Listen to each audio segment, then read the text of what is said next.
Okay. Okay. Thanks a lot for the introduction, Christian. And as Christian noted, my main work is in PLS-SEM. I've worked a lot with Christian and Marco, and also Joe Hare, as you saw for the PLS conference. And it has been a great pleasure, and was nice to have Christian visiting Aarhus. It was very inspiring, and actually we got a couple of researchers here at the department that's working on one of his problems he posed at that seminar he gave there. I will present here two parts. I will begin with an introduction to predictive analysis in PLS-SEM, and then I will move on to some of the work I have joined with, among others, Christian and Marco, which also is present today. After that, Nicholas, he will take over with his part on construct, overfit, and mediation. Okay, so we'll begin with an introduction to predictive analysis in PLS-SEM. And why is it important to look at prediction in PLS-SEM? Well, right from the outset, PLS-SEM has been considered a causal predictive approach to SEM. This has been highlighted in some of the earliest work from Hammond-Wall. And the predictive nature of PLS-SEM has also been subsequently highlighted many times. However, currently many PLS-SEM models are almost solely evaluated in terms of explanatory power. That is, in terms of R squared, significance of path coefficients, and so on. This can lead to overfitting of models and a failure to evaluate on predictive metrics. Well, that is perhaps also the reason that many of the well-established social science models, they cannot even beat naive prediction benchmarks because they have never been evaluated in terms of those. So here in this presentation, we will highlight and emphasize and move away from a singular focus on model fit, and suggest that studies and analysis will be supplemented with evaluation of predictive power of your models. And actually, PLS-SEM is quite suitable to do this because it contains all the ingredients you need to do predictive analysis. First of all, you have the outer weights, where you can make approximations of your latent variables. Then you have path coefficients, which you can use for prediction between the exogenous construct to endogenous construct. And lastly, you have the loadings you can use to predict the indicators. And this is exactly what we will use when we will see the cross-validated predictive ability test in the next part of this presentation. This failure to evaluate predictive power has actually been coined an elephant in the room in some of the early work on predictive analysis in PLS-SEM. And it's very important to highlight that we can add great benefits by addressing this elephant. So you can see predictive analysis, it has three major roles if you take it in conjunction with the explanation. You can think about how we normally conduct our analysis in an explanatory lens. We have a population of interest. That population, we draw a sample from that population, and then we estimate a PLS model on that sample. That will give us some, for example, path coefficient that shows some effects between constructs. And then we generalize back to the population, taking into account sampling errors and so on, using significance testing to say something about the population of interest. Using the predictive lens, well, we take one step further and we say, okay, what if we have a new observation we did not include in our initial analysis, then put it into our model and see what prediction we get from it. Then we can actually take that prediction and compare it with the actual value of that specific observation and see, do our model perform well? So using predictive lens, well, here we will also assess relevance. So what is the practical utility of our model? Can we actually use it to predict new cases? We can also use it as assessing predictability in terms of benchmarking. That could be in terms of simple indicator average benchmark or linear model benchmark.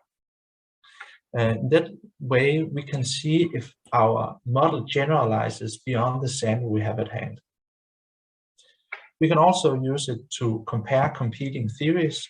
It could be the case that we have two competing PLS models, and we can test these models against each other to see which of the model has the best predictive ability. So that's these two types of model evaluation. There's the explanatory model evaluation, where we use the same observation both for estimation and testing. This will give us, for example, significance testing on path coefficient and R-squared. Here the aim is to test the underlying causal relationship between the constructs. But as I mentioned before, this can create problems with overfitting. Think about how an R-squared behaves, for example. If you just keep adding a new path to an endogenous construct, well, you will mechanically increase the R-squared of that construct. The predictive model evaluation, well, here we will use one set of observations for estimation and another set of observations to evaluate the model, to see how well it generalizes beyond the sample we use for estimation. Here we can use out-of-sample statistic like the root mean squared error or mean absolute error to evaluate our model. We can also use other methods like the CVPAT that summarizes all the different measures for the different indicators in our model to an overall model test. But the aim for both of these types of evaluation is to make some falsifiable predictions about the new observation. So why are the predictions falsifiable? Well, they're falsifiable because you make a prediction and then you have an actual value to compare with, and you can see precisely how well your model predicts. Okay. So to understand how this is done in general, but also in PLS-SEM, then we can think of training and holdout data. So consider that you have gathered some data, you have a sample at hand. Then you can split that sample up in two parts. One part you use for training, the other for holdout. So the training data is depicted here in the green triangle, or the green square here. So you use the training data and you put that into a PLS-SEM model. So here you see a very simple PLS-SEM model with two endogenous constructs, Y1 and Y2, and an exogenous X1. You estimate your model using solely training data. That estimation will give you some outer weights, it will give you some path coefficients, and some estimated loadings. Then you will take a holdout data that you have not used for the estimation. You take that holdout data and use the estimated parameters together with this holdout data to generate predictions. And you generate predictions that could be, for example, you will generate predictions of the indicator Y11 and Y21, the holdout data. And then you can see how well you are actually able to predict this data. The way to go about this in practice in in the method that I will show just later, but also in other methods like PLS-predict, is to use k-fold cross-validation. So the idea here is to take your sample and split it up to into k-folds.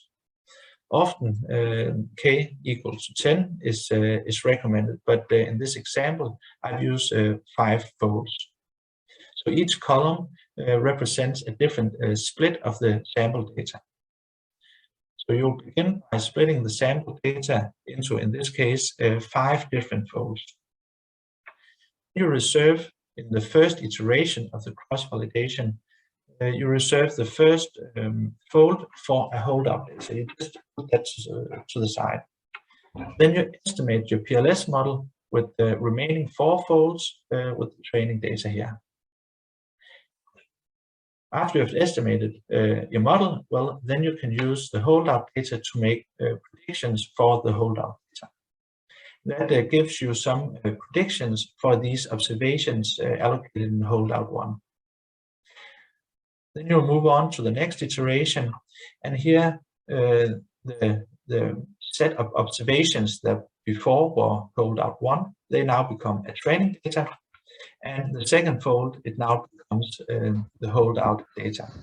And that way you can make 5 iterations, and after these 5 iterations you have predictions of all observations in your sample data. The key part here is that the holdout data in each iteration is not used for estimation, only to see how well the model predicts out of sample. Okay, so let's take a look at how we can calculate prediction errors and prediction statistics. So let's assume we have a variable that could be an indicator y on observation I. And we will denote the predicted value of this indicator with a tilde. So y tilde I is a predicted value for a specific observation on an indicator. The prediction error, that is simply the difference between the true value, that observation on the indicator, and the predicted value. So you can see here, the larger we have a prediction error, well, the worse the model is to predict that particular observation. There's some common prediction statistics. Here there's given the mean absolute error. The way it summarizes these errors is as a sample average over all the individual errors, and then we take the absolute value of each of the prediction errors so they don't cancel out in this sum. Another very common way to summarize these prediction errors is the root mean squared error. It looks very similar, but instead of taking the absolute value, well, we square the prediction error. So using the root mean squared error, we can see that we will give higher weights to observations that have a larger prediction error. We take the square root to bring the scale of the statistics into the scale of the original variables. So using these prediction statistics, well, then we go from single prediction errors for each observation to a prediction statistic for a specific variable, for example. So there's different ways that you can evaluate predictive performance in PLS. Early work of Shmueli suggests a PLS predict approach. And here you take each indicator of a certain target construct or constructs that depends on the research question. And then you compare how well PLS-SEM predicts with how well a linear model predicts. How well a simple OLS regression that disregards how things are structured in constructs and so on. And then you'll see how well PLS performs in terms of this benchmark. And you can classify the predictive performance of a construct by investigating the number of indicators PLS-SEM predicts better than this linear model benchmark. Another way to evaluate predictive performance is using cross-validated predictive ability test, the CVPAD, which I will present in more depth in the next section. So the difference between CVPAD and PLS Predict is that CVPAD use a statistical test to test for which model has the best out-of-sample predictive ability, or if a benchmark can be beaten by a PLS-SEM model. There's also alternatives like the patient information criteria or GM criterion, and these are actually not what you can call proper out-of-sample metrics, because they are evaluated using residuals from a PLS model and do not do the sample splitting. However, it has been shown that using these criteria can provide a sound trade-off between looking at model fit on the one hand and out-of-sample predictive power on the other hand. Using these criterion is especially useful if you cannot create holdout sample. It could be, for example, the case that you have a very low sample size. So doing this splitting and training and holdout data will actually give you a very low sample size that is perhaps below the normal recommended thresholds for sample sizes in PLS. You could use the inverse square root method or something similar to investigate what sample size you need. In these cases, IC and GM can be useful substitutes. And lastly, in the latter part of this session here, you will see something about how you can marry predictive and explanatory performance.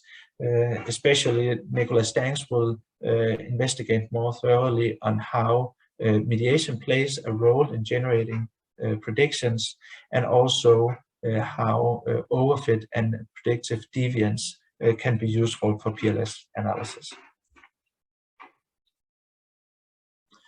Okay, so this was a short introduction to predictive analysis in PLS-SEM. And now I'll move on to the next part of the presentation, where we'll look at some out-of-sample prediction tests in PLS-SEM. So the purpose of these tests I will present here is to enable you as researchers to perform out-of-sample predictive tests on your models. And it's also one of the purposes to make a framework that is flexible enough so you can choose which part of the model to evaluate. So maybe you don't want to evaluate the entire model, but you want to focus on certain very important parts of the model.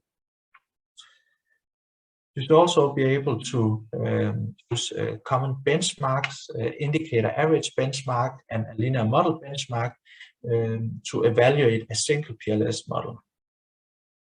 Sometimes it is also the case that the literature has some very established models, and it could be the case that you come up with a new research model, and you want to test does your new proposed model actually performs significantly better in terms of prediction compared to the established model. And lastly, the purpose of this section here is also to provide a set of guidelines for you so you can see how you can use these out-of-sample tests. The tests can be structured in different classes. The first class of test is overall model comparison. In overall model comparison, here you'll have two different PLS models, and you will test on the overall model. That is, you'll use all endogenous latent variables as input to your test. This is called, in this notation here, the cross-validated ability test.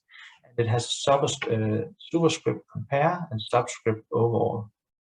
Compare part relates to that you're comparing two PLS models. The overall part here, well, that relates to that you are using all the endogenous constructs in your model to evaluate. The other leg here is model assessment. Here you evaluate a single model and evaluate its predictive validity. You do that by comparing the PLS model against an indicator average or a linear benchmark model. So two theoretical models you use as benchmarks for your theoretical PLS model. And the last thing here is focus on target construct. And this is the case where you, for example, have a very important target construct that could be customer loyalty. You only want to evaluate the predictive ability in terms of that specific construct. And the way the test goes about doing this is to only take as input the indicators related to that important construct. So in this figure here, there's a lot of information, but let's break it down. It's an overview of the 6 different flavors of this CVPAD testing framework. If you start by looking here at 2 model assessment columns, these are tests related to the indicator average benchmark and the linear benchmark, respectively. So you have indicator average benchmark test here and linear benchmark depicted here. You have the first row, that is evaluation of the entire model, and the second row is an example of an evaluation where you only focus on a target construct, in this case Y2. Okay. The last column called model comparison. Well, here you compare 2 different PLS models with each other. All right. So I'll just briefly walk you through, and when I've done so, hopefully this will not look so complex, because it's actually based on the same principle. It's just different flavors of the same principle. So we'll start here in the upper left part, where we will evaluate the entire model and benchmark it against an indicator average benchmark. So for simplicity, I've left out indicators that should be related to the exogenous X1 construct here, because what is important is our focus on the indicators related to the endogenous latent variables. So in this case here, the benchmark indicator average overall, well, here you benchmark your PLS model in terms of all the endogenous latent variables in your model.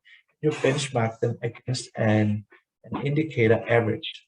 The indicator average is simply taking the training sample averages for each of the indicators, and then see how well that indicator average performs out of sample. Hopefully this indicator average shouldn't be better than a PLS model. You can see here the 4 indicators are all gray shaded, which indicates that they are all used in the model evaluation. If we move one step to the right here, to the benchmark linear model overall, it's precisely the same, but instead of benchmarking against an indicator average model, well, we benchmark against a linear model. So to elaborate on what we are benchmarking against, how we construct our predictions for the linear model, well, if we want to predict Y12 we have over here, well, then CVPAD will make a simple OLS regression where we have Y12 as the dependent variable and these 2 indicators down here as the independent variables. And then we will predict this part over here. And we will do the same for the second indicator. Okay. And for the CVPAD compare overall, well, you can see all the indicators are still gray shaded, meaning that we'll use all of the indicators to do the model comparison. But instead of looking at a benchmark model, well, then we look at an alternative PLS model. So you can see the difference between the two PLS models is that the placement of Y1 and Y2 in the nomological net are shifted between these two models. Okay, so if we move down to the last row here, we focus on the target construct Y2. So now we have the same thing as in the first row, but now you can notice that we only have these two indicators as gray shaded, meaning that these are the only two indicators that will go into our model evaluation. So here we'll have a benchmarking scenario where we only use these two indicators, benchmarking indicator average. Another benchmark scenario with the linear model only using these two indicators. And lastly, we will compare two PLS models only using these two indicators. Okay, so that was an overview of the different tests. So now we need some structure in how we should apply these tests. Before we go into that structure, I'll just make a small detour to show you how the average losses for each of these different tests are constructed. So as you saw before, we have an out-of-sample prediction error. We use Y tilde to denote the out-of-sample prediction error. The out-of-sample prediction of Y. And we get the prediction error precisely as we saw in the previous slide. That is the difference between an observed value and a predicted value. That gives us the prediction error. And then we need to summarize these things in order to have a way to compare these models in a single test. And the way that we summarize the individual losses on the different indicators is to take the mean of the squared prediction errors. And we take the mean of the squared prediction errors over the different indicators relevant. So this calligraphic here is only a set that needs to keep track of which indicators are relevant for our specific model comparison. So if we look here for the CVPAT compare construct, where we only have two indicators, well, then our sum will only be over two indicators, whereas in this case here we will sum over all four indicators. But that enables us to make a loss for each individual. Remember, the higher loss an individual have, the worse that model fits for that specific observation. Because a higher loss implies that we have a larger difference between the prediction and the true value. We can compute a model average loss. That is computed by taking the average of all the individual losses for a specific model or a benchmark. Okay, so let's move on to the guidelines, how we propose to use this set of tests. There's two mandatory stages and then one optional stage 3. In stage 1, you need to decide if you want to focus your prediction evaluation on a specific target construct, or maybe several target constructs, or you want to focus on all the endogenous construct in your model. That depends on your research question. After you have decided on that, you can move down to stage 2. That is predictive model assessment. Here you begin by testing your model against an indicator average model first, and then against a linear model prediction benchmark to see how well your PLS model performs in terms of these benchmarks. For the optional stage 3, this is only relevant if you have a theoretical, another theoretical model that you should test your own model against. If such a model exists, well, then you can go to stage 3 and test your own model against this established model. So I'll just very briefly go through the way you should look at different hypothesis testing that comes out of these 2 stages. So remember stage 2, that is the benchmarking stage. This is where you benchmark your model against the indicator average and the linear model. The null hypothesis here is that the loss in your proposed PLS model is the same as the loss in the benchmark model. If you cannot reject this null hypothesis, well, then it can lead to the conclusion that predictive validity is not confirmed for your model because it cannot outperform the benchmark model.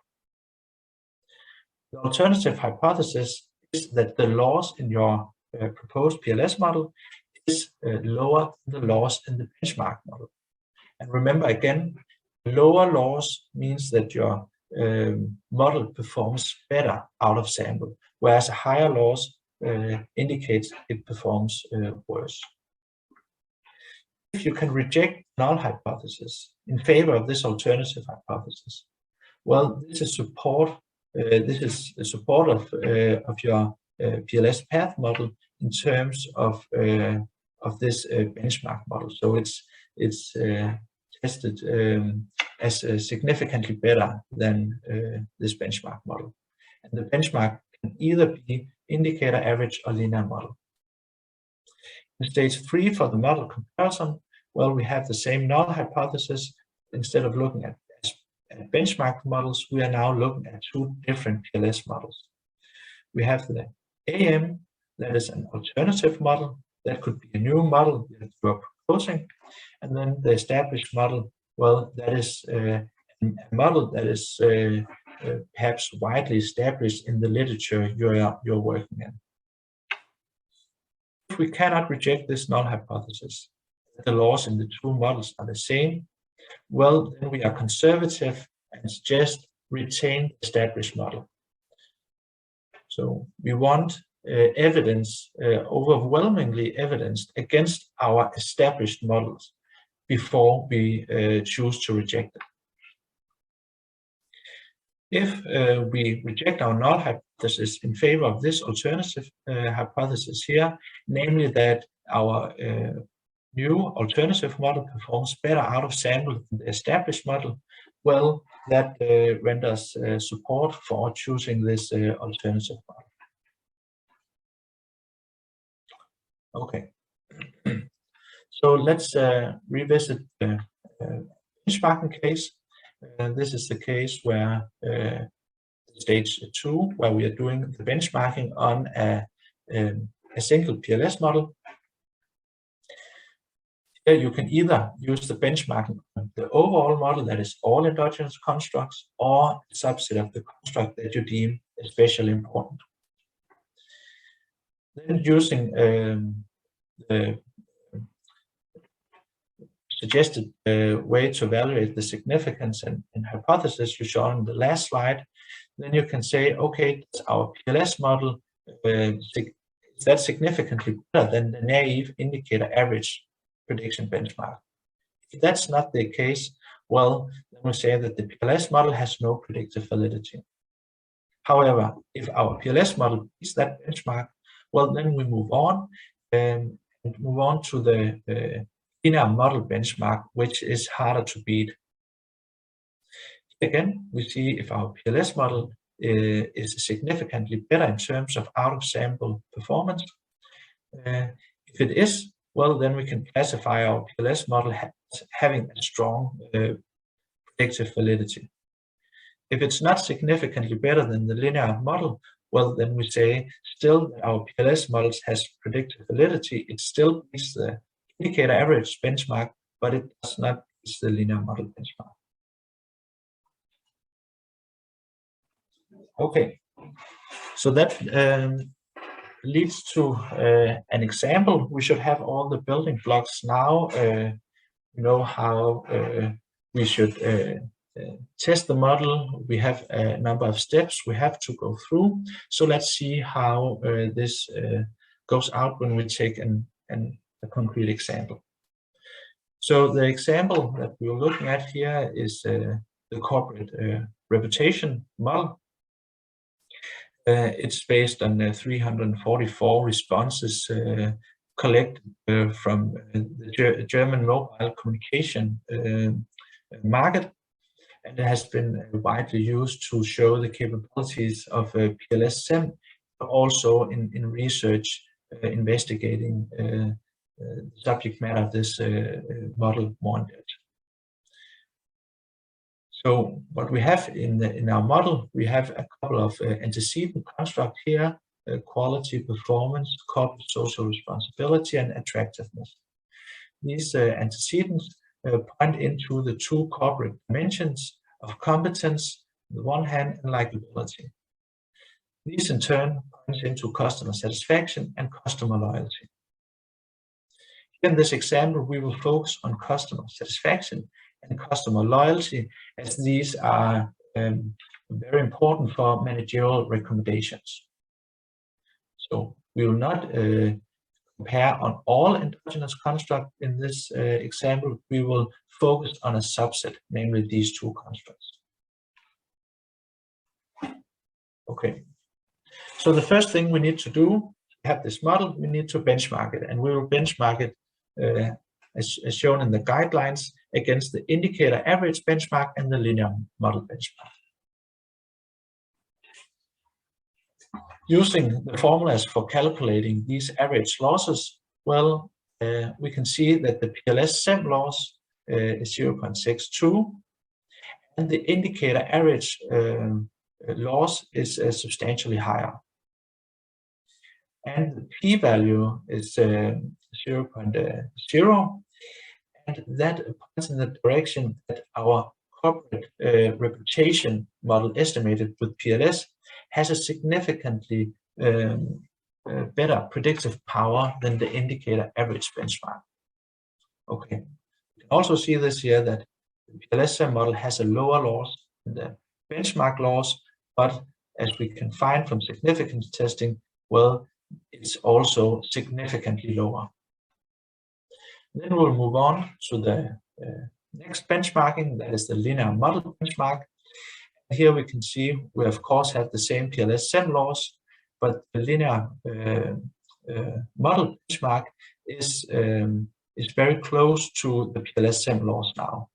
It's still a little higher, which indicates that the linear model does not seem to do as well as PLS-SEM.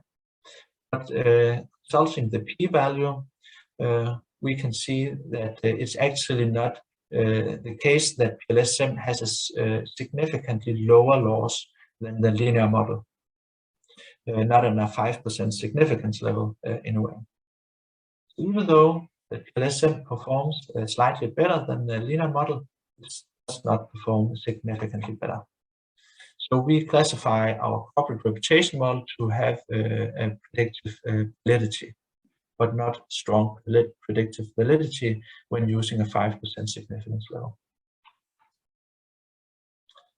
Okay, so that was stage 1 and 2. Let's move on to the optional stage 3.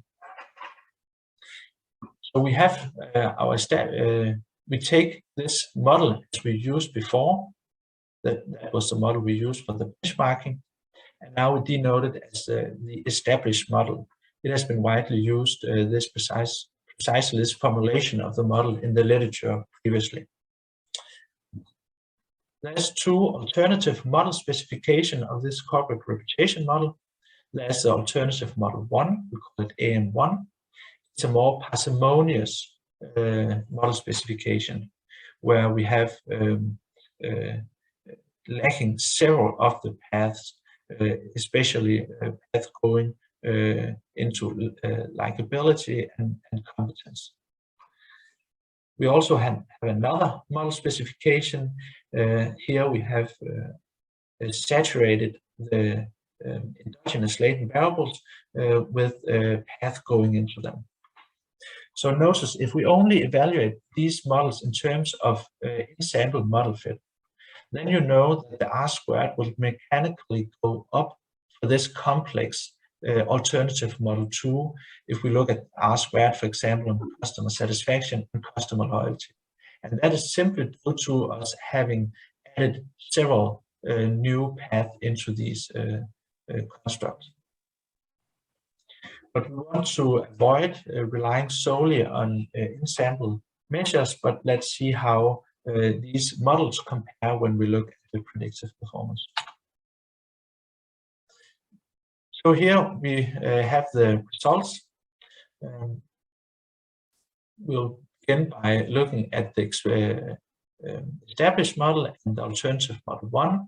We have the loss of the established model, the same as before, and then we have the model of the alternative model 2. So we can see they're very close to each other. It's slightly higher for the alternative model 1, the more parsimonious model.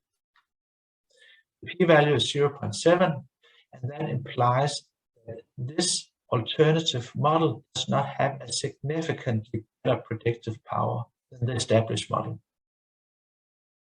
So that leads us to the conclusion that that we should keep the established model based on this out-of-sample predictive ability test. Let's look at the alternative model 2, that is the more complex model. We have the same loss for the established model. And if we look at the loss for the complex, well, then we see it's actually slightly higher than for both the established model, but also for the more parsimonious model.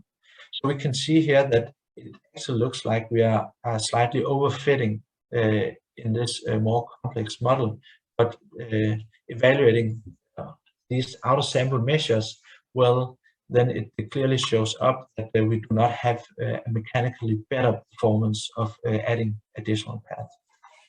We also find that the p-value gives it non-significant. That is, that our alternative loss is not significantly lower than our established model. So for both these situations, well, the conclusion is to keep with the established corporate reputation model. So how can you apply these tests yourself? So there's provided some R code and some functions. If you follow this link here, then you can go in and download the code where you can do your own out-of-sample predictive test. You need, of course, to install R and RStudio because this is only available in R scripts. After you've done that, import your data into R. Then you need to specify your model, and then you can actually run the CVPAD test for predictive ability and go through the different steps outlined here in the presentation.